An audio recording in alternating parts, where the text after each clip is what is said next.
Samira Pingali. I'm the Provider Services Manager here at CHCN. And I'm here with Dr. Miller. Yeah, good afternoon. I'm Laura Miller. I'm the Chief Medical Officer here at CHCN. And Samira and I have been working on a group that pulls together folks from our health centers called Linking to Care. And we wanted to tell you about that work, but also I wanted to put it in the context of the opiate epidemic that we've really been aware of in our country for, I would say, at least the past 10 years, perhaps more. When I was a resident, when I was learning to be a physician in the 90s, we were basically told, oh, don't worry, you can prescribe as much opiate as you want, people won't get addicted, it won't be a problem. So opiates are the very strong pain medications based on morphine. Well, come to find out, that was absolutely completely wrong. There's a huge addiction potential, and a lot of that so-called medical education about it not being addictive was actually driven by pharmaceutical companies. And here we are, 2019, with a lot of challenges that our patients are facing, and really providers and patients have to be in it together to solve the problem. So as I was saying, in the 90s, we were taught, it's fine, just prescribe whatever, it'll be fine. And then really, I would say about 10 years ago, maybe 12, we began to realize that there was a huge problem with opiate addiction. I first started seeing it in the health center, where every Friday afternoon there would be the calls about people losing their pain medicines being stolen, needing more. And we just realized that people were not doing well with all these medications. Some were possibly selling it for income, and it really was a very, very rough situation. So I would say long about 2012 in the health centers, maybe even earlier than that, we took a hold of the problem and first started with really becoming stricter about who would get opiates and why. We started asking everybody to give a urine sample to make sure that there was indeed medication in their system and not that they were selling it. That also created conflict between providers and patients, very much so. Patients with pain felt that they weren't being listened to. Providers were worried that the DEA would come down on them and that they might be being manipulated by patients, and it was incredibly messy.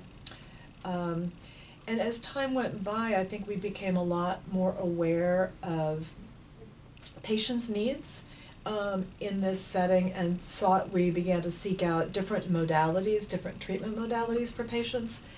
And then I would say maybe 4 to 5 years ago, a medication called Buprenorphine, or it's also called Suboxone,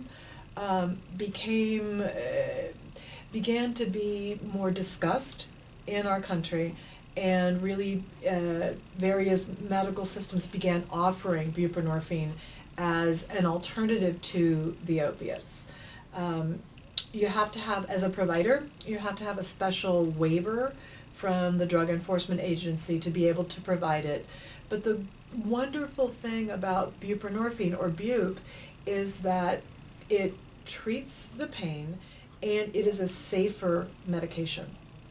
Essentially, you can't overdose on Bup, and it's really a much better alternative for people.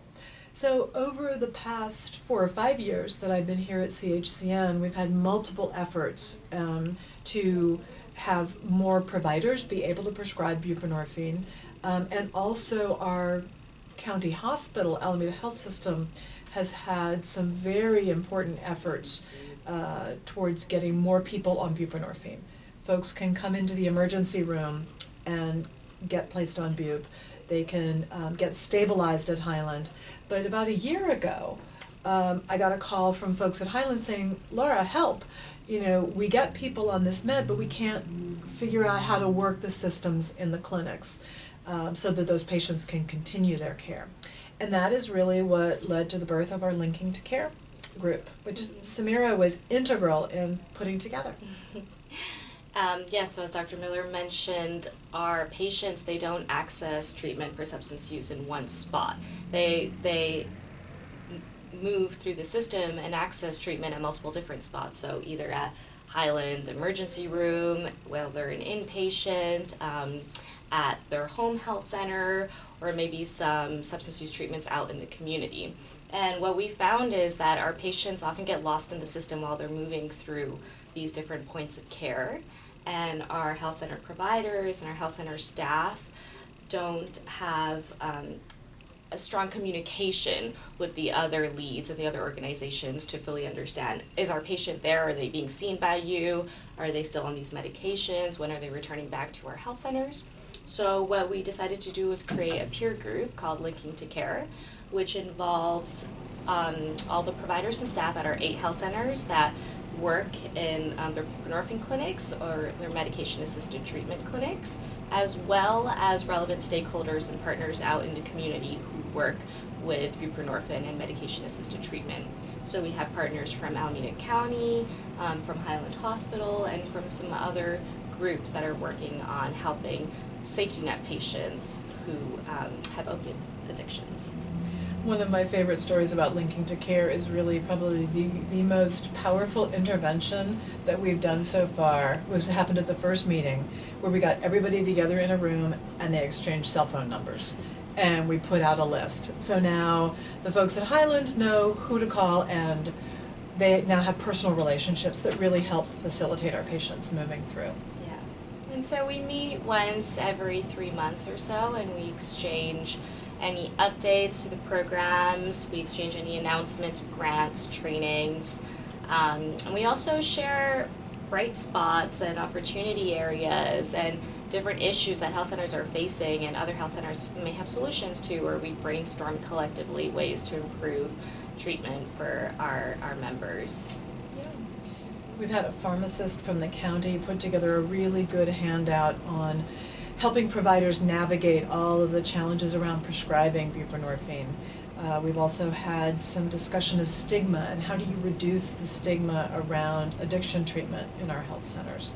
So I think it's been a really nice evolution of our work. And when I look back 5 years ago, 7 years ago, it was really about like, stop prescribing the stuff. And then we've evolved to a much more, I think, patient-centered, non-judgmental stance around it. We still have a lot of work to do, but we've made some progress. Thank you.